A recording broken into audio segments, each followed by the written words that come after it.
नमस्कार दोस्तों, आप सभी लोगों का स्वागत है जीव पाठशाला पर। आज की हमारी कृषि समसामयिकी की सीरीज़ के अंतर्गत कुछ जो महत्वपूर्ण पिछले कुछ महीनों में जो खबरें काफ़ी चर्चे में रही हैं उस पर हम सभी लोग बात कर लेते हैं। तो कौन कौन सी खबरें ऐसी हैं जिन पर हमें बात करनी है। तो पहली हमारी खबर है दोस्तों किसान पहचान पत्र को लेकर के, फिर अगली खबर किसान कवच को लेकर के और 21वीं पशुधन गणना को लेकर के तथा नैनो उर्वरक को लेकर के। तो अगर एग्रीकल्चर से संबंधित जो भी महत्वपूर्ण खबरें प्रकाशित होती हैं और उनसे संबंधित कोई प्रश्न आपके एग्जाम में पूछा जाता है तो उसके लिहाज से आपके लिए खबर काफ़ी कारगर साबित होंगी। तो खैर आइए नज़र डाल लेते हैं इन पर। पहली हमारी खबर क्या कह रही है, किसान पहचान पत्र।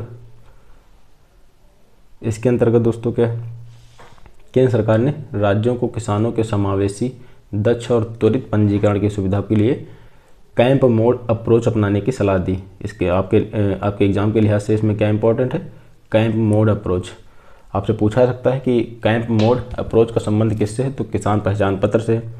इसमें होता क्या है, तो केंद्र सरकार ने राज्यों को किसानों के समावेशी, दक्ष, त्वरित और पंजीकरण सुविधा के लिए कैंप मोड अप्रोच अपनाने की सलाह दी। अब हम सभी लोग किसान पहचान पत्र के बारे में थोड़ा बात कर लेते हैं। यह है क्या, तो यह आधार नंबर से जुड़ा हुआ विशिष्ट डिजिटल पहचान पत्र है। क्या है, तो एक प्रकार का विशिष्ट डिजिटल पहचान पत्र है जो आधार नंबर से जुड़ा हुआ है। यह संबंधित राज्य के भूमि रिकॉर्डों से भी जुड़ा हुआ है। इसके अलावा इसमें किसानों की जनसांख्यिकी, बोई गई फसल और स्वामित्व विवरण जैसी जानकारी भी इसके अंतर्गत उपलब्ध रहती है। यह पहचान पत्र किसान रजिस्ट्री का आधार बनेगा। किसान रजिस्ट्री एग्रीस्टैक 3 रजिस्ट्रियों में से एक है। कौन कौन सी रजिस्ट्री हैं, एग्रीस्टैक डिजिटल कृषि मिशन का एक घटक है। जो एग्रीस्टैक है दोस्तों, डिजिटल कृषि मिशन का एक घटक है। इस मिशन का एक अन्य घटक कृषि निर्णय सहायता प्रणाली, ये जन्य नहीं होगा कि एक अन्य घटक कृषि निर्णय सहायता प्रणाली।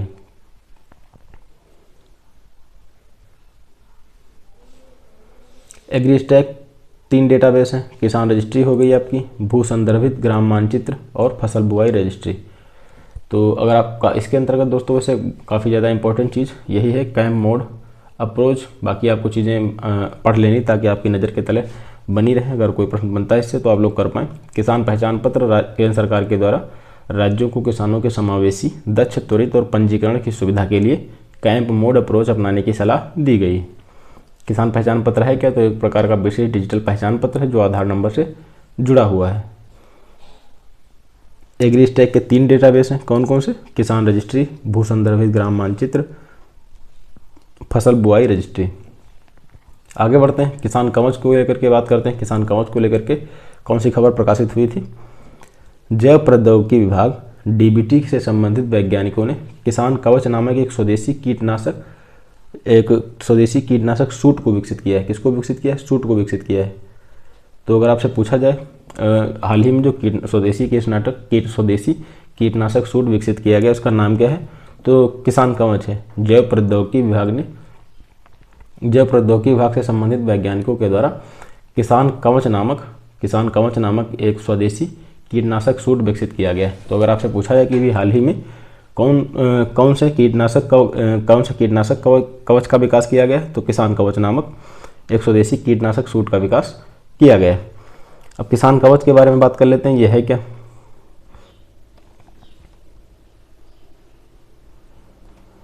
तो इसे ब्रिक इन स्टेम बेंगलुरु ने विकसित किया है।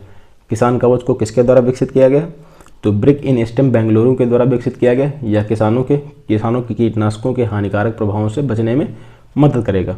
जो किसान कवच है इसका विकास ब्रिक इन स्टेम बेंगलुरु के द्वारा किया गया है।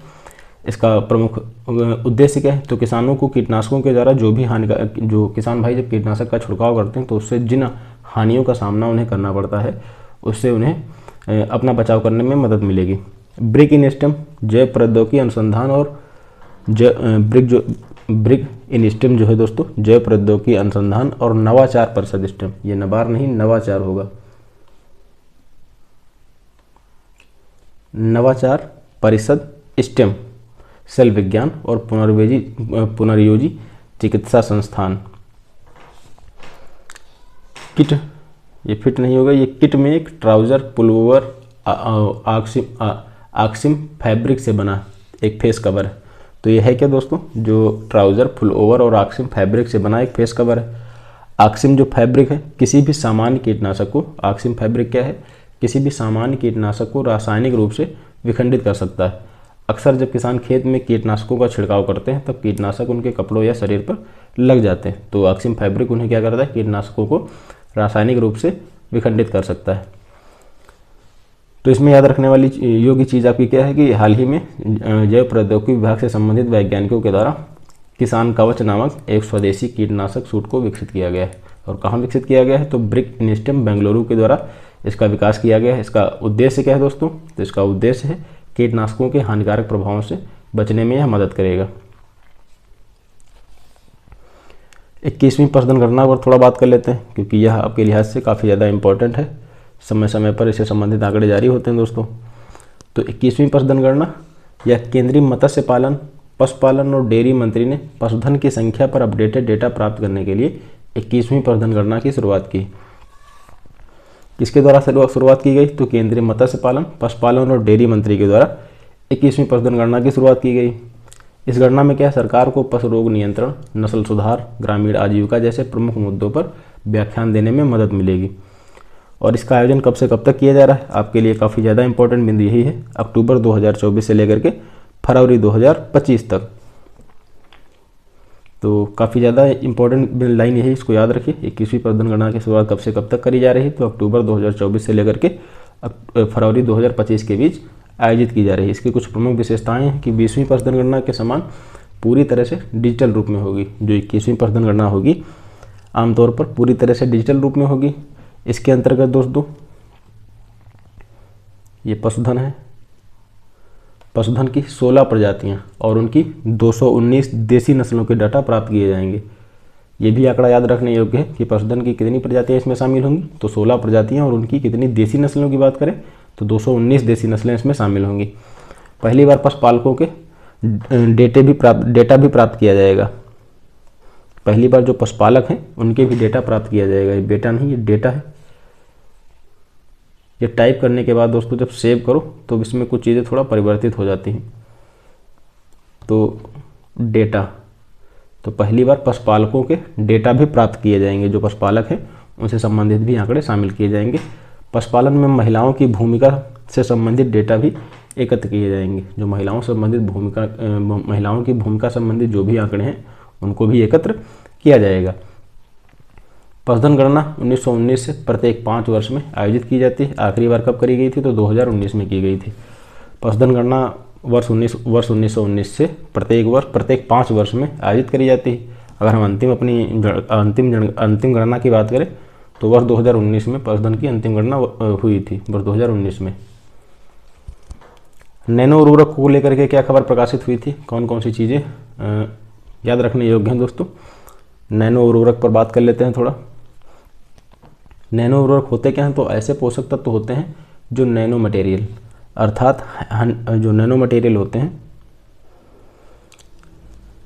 100 नैनोमीटर या उससे कम आकार, इनका कितना आकार होता है, तो 100 नैनोमीटर या फिर उनसे 100 नैनोमीटर या उससे कम आकार के वे लेप या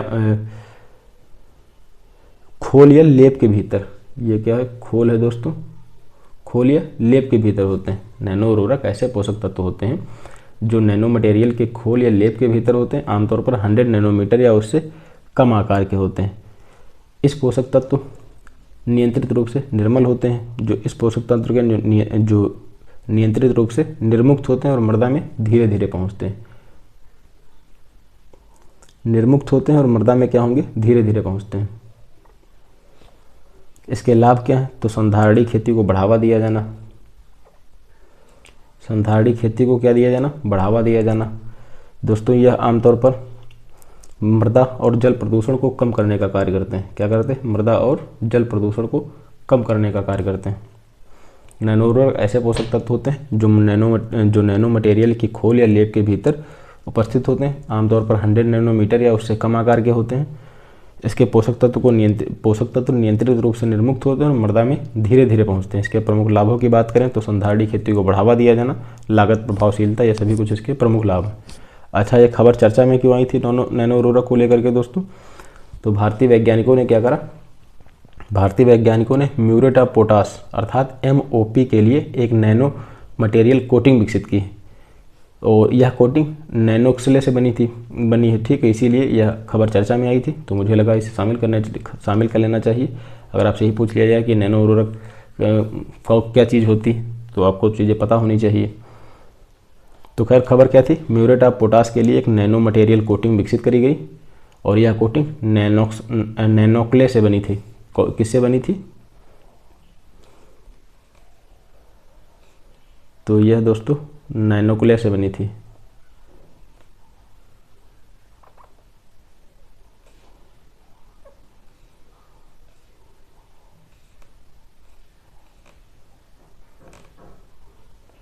नैनोक्ले से बनी थी।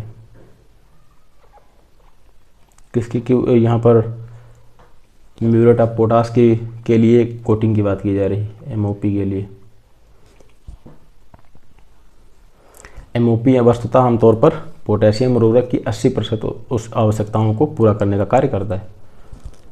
तो ये थी हमारी कुछ प्रमुख खबरें दोस्तों, जो पिछले कुछ दिनों में काफ़ी चर्चा में रही थी। मैंने आपको बता दिया, समय समय पर एग्रीकल्चर से अगर संबंधित कोई भी आंकड़े हैं प्रकाशित होते हैं तो ऐसे ही आप लोगों को मिलते रहेंगे। तो मिलते हैं अगले वीडियो में। धन्यवाद।